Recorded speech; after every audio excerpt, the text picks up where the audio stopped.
Lucas 14, versículo 15.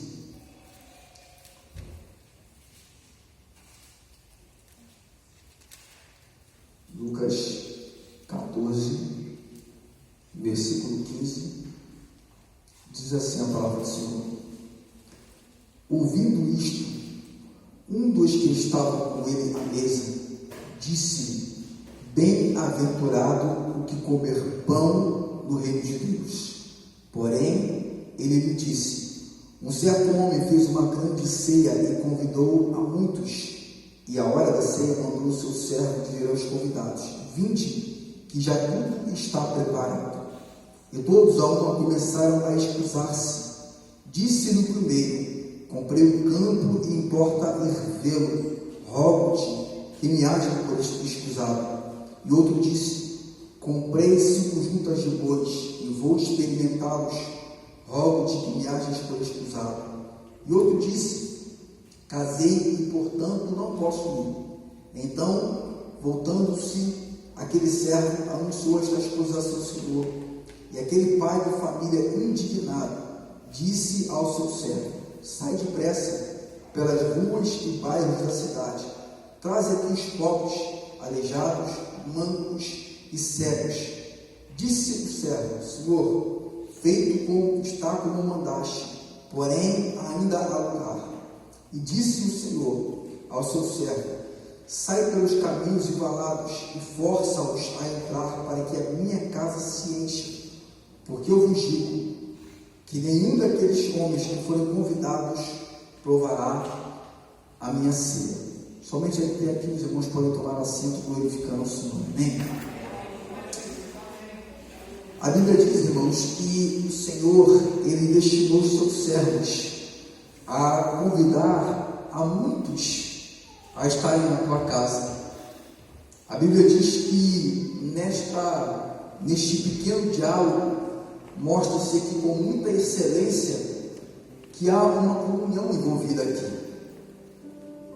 Os irmãos sabem com muita intensidade que ninguém se assenta, principalmente nos dias atuais em que estamos vivendo, que ninguém entra na tua casa se não tiver comunhão.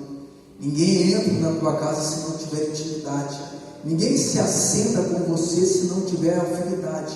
Ninguém come do teu pão, ninguém toma do teu café, do seu bolo, se não tiver intimidade contigo.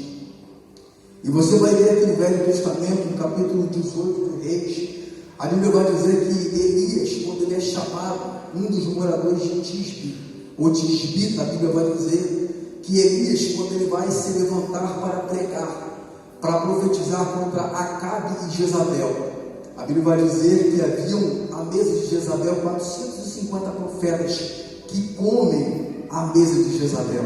Esses profetas eram nada mais, nada menos que eram homens que foram comprados por Acabe e por Jezabel para que não pregassem a verdade contra aquele rei. É como se hoje, nos dias atuais, algumas igrejas, alguns locais que não se pudesse mais pregar a verdade.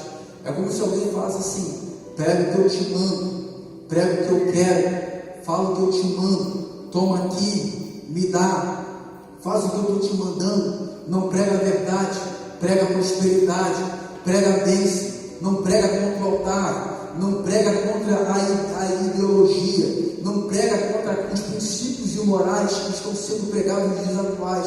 É como se alguém fizesse assim, e Acabe e Jezabel estavam comprando alguns profetas.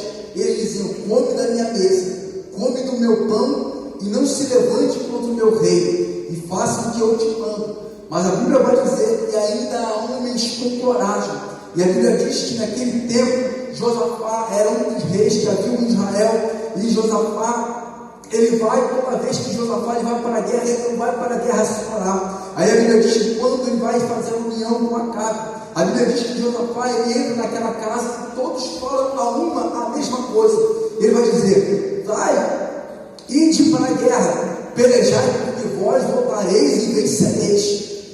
Vós voltareis e vencereis. A Bíblia diz que Josafá ele acha estranho. Ele olha para aquele lugar e vai dizer: todos falam a mesma coisa. Não há aqui nenhum profeta dentro de Israel. Aí a Bíblia diz que naquele mesmo momento Micaías se levanta e ele vai dizer: não há aqui ninguém que fale, vai comentar mais uma vez com Acabe.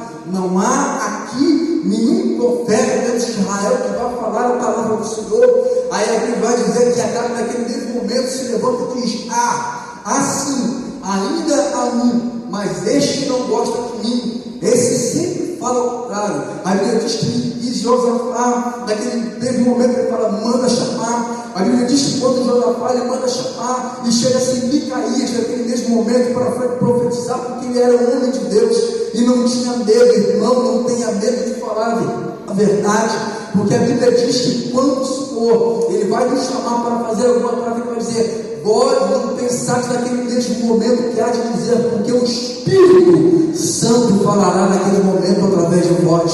E Micaías é um daqueles homens que não tem medo. Naquele mesmo momento, a Bíblia diz que Micaías, quando é voz, ele fala: vai, ide para a guerra. Vossos profetas não falam isto? Ide para a guerra, porque vós vencereis.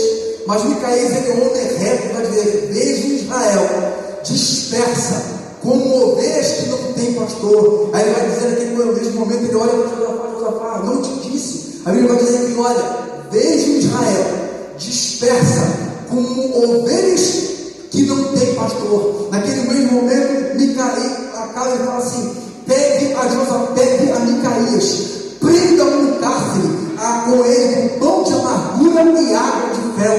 Aí ele diz que Micaías, naquele mesmo momento, ele olha para trás e diz: se voltares com vida, o Senhor não tem falado através de mim. Irmão, não coma na mesa de quem não tem comunhão com o Senhor. A Bíblia diz que quando Micaías ele vai se levantar, quando Jesus está nesse diálogo, nesse momento, a Bíblia de Jesus vai começar a disparar um leque de algumas coisas que estão aqui ocultas nesse texto acerca do casamento judeu. O casamento judeu, ele vai simplesmente nos dar uma amostra de algumas revelações sobre o arrebatamento da igreja, porque o casamento judeu, ele tinha algumas fases, e uma dessas fases que começava no casamento judeu era o pagamento do dote.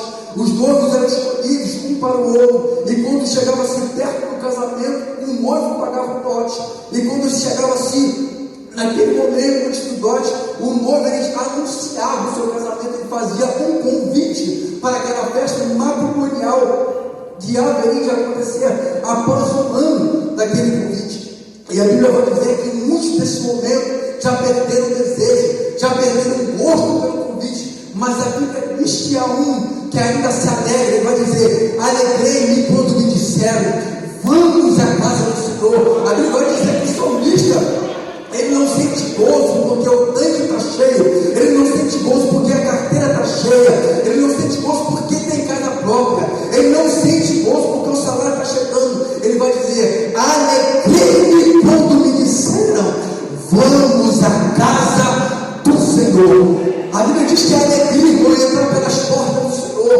porque muitos a este momento gostariam de estar aqui, mas muitos nesse momento já desceram a sepultura, já se encontraram pelo caminho dos mortos. Muitos nesse momento estão dentro de enfermidade, muitos nesse momento estão no presídio, mas nós estamos aqui para fazer menção da glória de Deus. Aí ele vai dizer que quando Jesus está nesse momento, nessa comunhão, nesse diálogo, a Bíblia vai dizer que ele está juntamente com esse homem, e Jesus vai dizer que o casamento judeu havia apenas um convite, havia um contrato de casamento que ele vai fazer com a sua noiva, e naquele momento ele estava, quando se fazia o contrato de noivado, ele dava o dote à noiva, que era a dracma, um pingente que ela poderia usar no dia do casamento. Por isso que você vai ver que aquela mulher da dracma perdida, ela está tão desesperada para conseguir achar a dracma perdida. Por quê?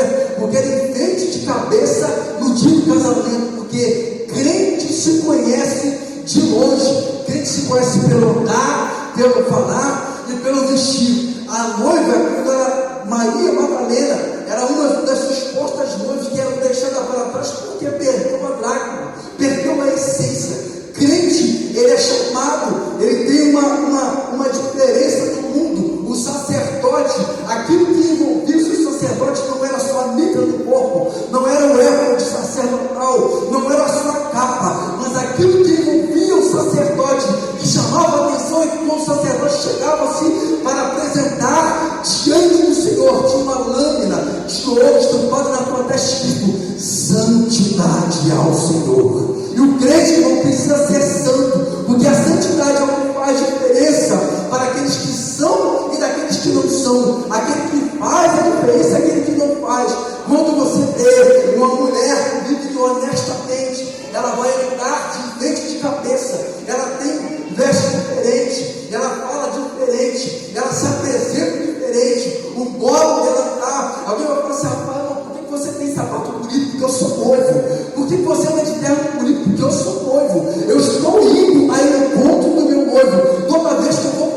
meu irmão, como se fosse o meu último culto. Eu não sei se eu vou para casa, se eu chego. Eu não sei se amanhã eu acordo. Então, irmãos, continue e comece a viver como se fosse o último dia, porque vós não sabeis a que hora há de vir o vosso Senhor. A Bíblia diz que quando Jesus está nesse diálogo, os noivos eles continuam naquele momento e vai se passando o tempo até chegar ao casamento. E muitos dos convidados começam a se desculpar para fazer uma obra. Neemias, no capítulo 6, ele não tem desculpa. A Bíblia vai dizer que quando Neemias está com o seu rosto, com o seu semblante triste, a Bíblia diz que quando Neemias ele experimentava a comida do rei, o manjar do rei, ele experimentava até a bebida que chegava diante do rei, e Neemias corria um sério risco, porque ninguém poderia apresentar-se diante do rei com um semblante triste. Mas Neemias era o copeiro do rei, mas que acima do rei terreno, Neemias ele servia secretamente ao Rei dos Reis e Senhor dos Senhores, e ele velava pela sua vida. A Bíblia diz que quando Neemias chega assim diante do teu rei, ele pede permissão, pede cartas para ir até o de Jerusalém, para ir a tua cidade. E quando chega lá, Neemias ele simplesmente não vai se desculpar, não vai se distrair com coisas do mundo. Às vezes, irmãos, nós nos distraímos com coisas mundanas. É o jogo de futebol, é a novela, é o filme que vai passar, e deixamos as premissas, as coisas que são espirituais, para aproveitar os prazeres carnais. Mas a Bíblia vai dizer que Neemias ele não vai perder tempo com coisas mundanas, com falácias, com mentiras, com fofoca. Ele vai dizer: estou fazendo uma grande obra, de modo que não poderei descer, porque cessaria esta obra, ele iria ter convosco. Irmão, deixa falar, deixa criticar. Você tem compromisso com Deus, segue o teu chamado e vai adiante, porque aquele que te chamou garante.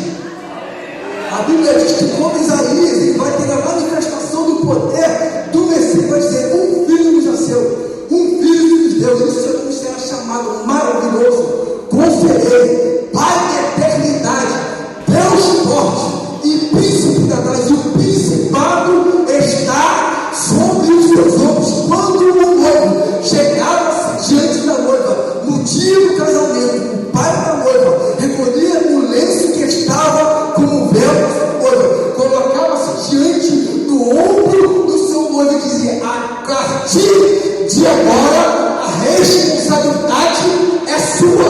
Ou seja, Deus está dizendo para você: quando eu te chamei, eu te comprei, peguei o lenço e coloquei sobre meus ombros, a responsabilidade é minha. Quem vela sobre a tua alma sou eu.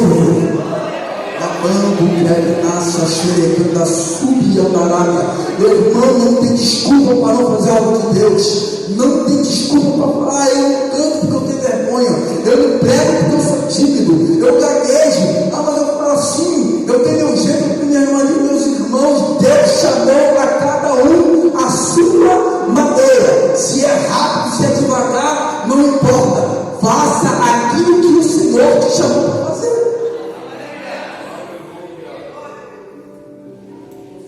Às vezes, quando nós passamos algumas situações assim como Jeremias, ele tinha um chamado que ardia no seu peito, de pregar a palavra do Senhor.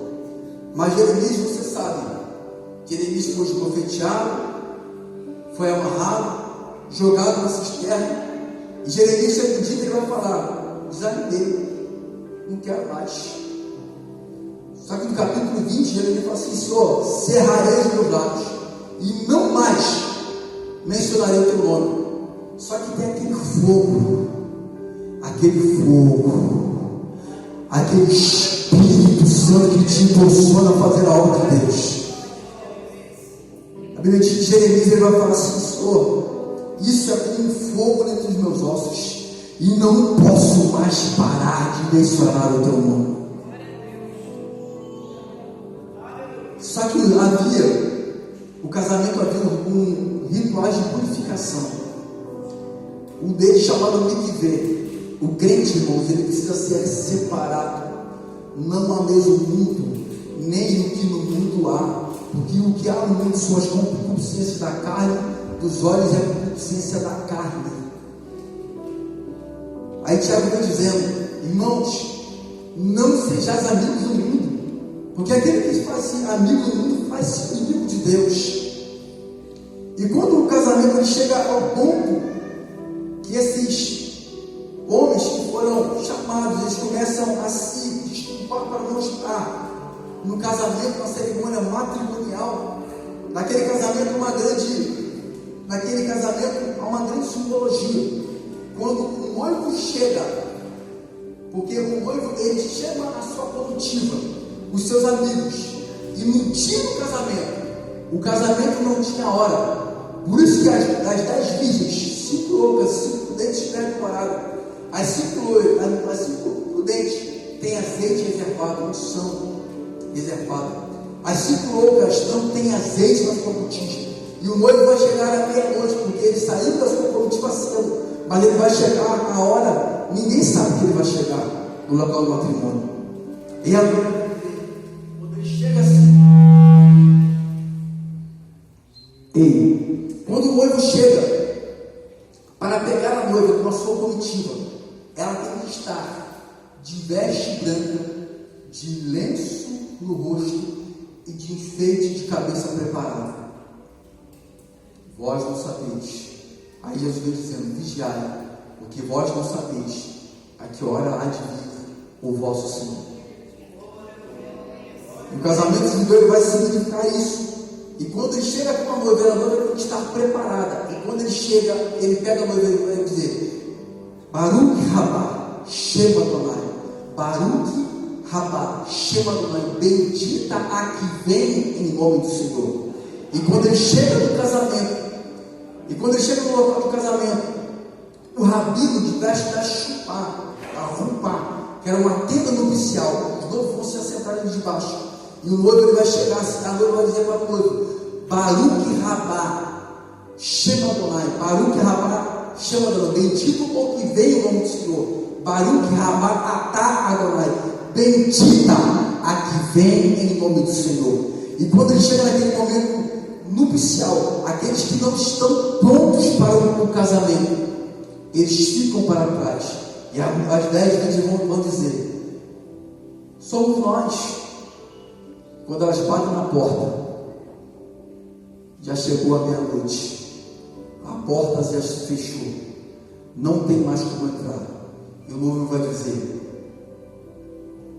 não vos conheço.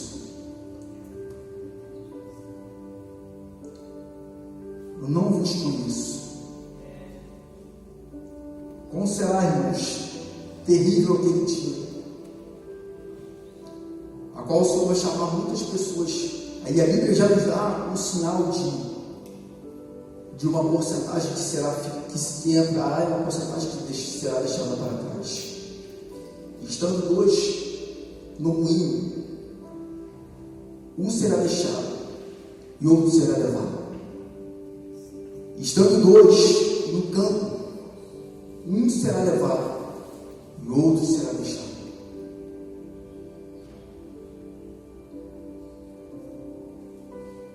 Nós não sabemos, irmão, a que hora Jesus vai buscar a tua igreja.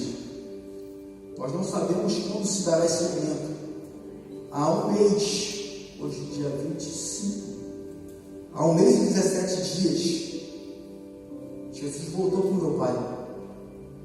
Só que eu passei os 14 anos da minha vida, da minha conversão, que eu fiz agora no domingo. 14 anos da minha conversão. Eu passei 14 anos orando pela vida do meu pai, para que meu pai viesse se converter do alcoolismo. Mas ele não quis. Mas Deus tem os seus caminhos. Eu sempre orei para que meu pai não perdesse pelo menos a sua salvação. Porque o que importa é o homem ganhar a sua alma, ganhar a eternidade. Porque viver sem Deus, irmãos, é muito fácil. O difícil é viver sem Deus. Porque se você for olhar as Sagradas Escrituras, a Bíblia vai fazer algumas alusões acerca do inferno. Quem morre hoje com 7 facadas ficará no Hades, sangrando, com 7 facadas, consciente da dor, consciente de quem ficou, consciente de quem deixou para trás. Se morrer hoje, Jesus voltar amanhã, Quem morre hoje sem Jesus tem pelo menos garantidos 1007 anos de sofrimento, 7 anos de grande tribulação, 1000 anos de milênio, fora a eternidade. Nós precisamos, irmãos, a cada dia estreitar o nosso relacionamento com Deus. Ah, mas eu não tenho tempo para orar. Ora no carro. Não tenho tempo para parar para me ajoelhar para orar. Ora no carro. Ora no ônibus. Ora em qualquer lugar que você estiver. Alguém está falando assim, olha o maluco lá, está falando, andando sozinho. Estou falando com Deus, estou em comunhão com o Senhor. Seja vigilante, não seja sóbrio, porque o Senhor, Ele vem buscar a tua igreja. Nós não sabemos a que hora há de vir o nosso Senhor, assim como aquelas mulheres não sabiam que hora haveria de ser o casamento. Como aquela noiva não sabia a que hora havia de ser o casamento. Mas ela se separou, se preparou, se resguardou para o dia. Quando é marcado o dia do casamento, a noiva deveria chegar-se e estar pronta para o casamento. Naquele momento do casamento, quando ele chega-se diante da casa da noiva, ele vai trocar aquilo que diz, Paulo diz: eis que a última trombeta soará. E quando o noivo está chegando perto da casa da noiva, ele toca a trombeta para dizer: estou chegando. E se aquela noiva não estiver pronta, aquele tempo que ele chegar, o casamento é desfeito, e aquela noiva vai virar uma vida de vergonha, assim como provavelmente Maria Madalena. Irmãos, não deixe para se preparar amanhã.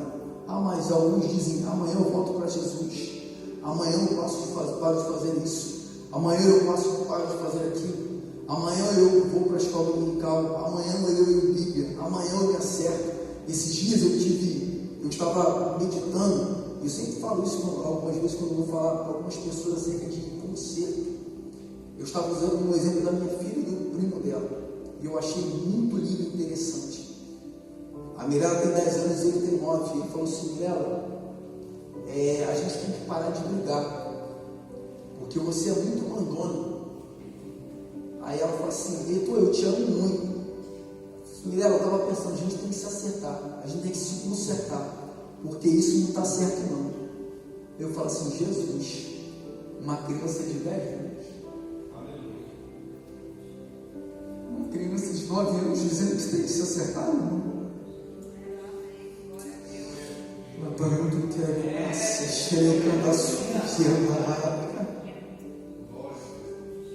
Não deixa para amanhã. Não deixa para pedir perdão amanhã. Não deixa para depois que você tem que fazer hoje. Vem para Jesus enquanto há tempo, porque o Mestre está voltando. A cada dia o ciclo só aperta. E que nós precisamos a cada dia nos santificar, nos banharmos com vestes, com óleo ungido, nos vestir de vestes brancas, para que possamos adentrar o reino pelas portas e ouvir do nosso Senhor: vinde a mim, bendito do meu Pai, adentrai as mansões celestiais que estáis preparadas para vós desde a fundação do mundo. Quão duro e bom será para aqueles ouvirem a voz do Senhor: apartai de mim, maldito, porque vós não conheço. Apartai-vos para o fogo eterno que está preparado para Satanás e seus demônios. O inferno, meu irmão, não é para o ser humano. O inferno não é para o ser humano, é para Satanás e seus demônios. Mas o ser humano insiste e persiste em desobedecer ao Senhor e não adorar o seu Criador. Ele colherá as suas consequências, porque a Bíblia diz que Deus não se pode zombar. Aquilo que o homem semear, isto ceifará. E ninguém pensa que a colheita é recalcada, transbordante, sem medida, porque alguém não pensa. Mas a semente de uma abóbora é pequenininha, mas a abóbora chega a 30 quilos. A melancia, a semente é pequenininha, mas a melancia pesa 10 quilos, pesa a semente 1 grama, miligrama. Só que o fruto, meu irmão, que você vai colher daquilo que você tem plantado é grande e é pesado. Não queira, porque a Bíblia vai dizer isso, os salmistas vão dizer: as nações se riem os povos se engrandeceram, os reis se levantaram a sua voz, mas o Senhor riu-se deles. Ele está com o seu arco entesado para o dia da batalha, porque o dia da punição dos homens vai chegar. Aquele patrão que te oprime, aquele que te zomba, aquele que te rouba, aquele que furta, o tempo vai chegar. Por isso que o salmista vai dizer: não vos indigneis enquanto os ímpios prosperam no seu mau caminho, porque brevemente serão cefados. A Bíblia diz que um dia para Deus é como 1000 anos, e 1000 anos para o Senhor como se fosse um dia. Que nós possamos nos guardar em santidade a cada dia, até a vida do Senhor. Amém? Eu agradeço a minha oportunidade em nome de Jesus.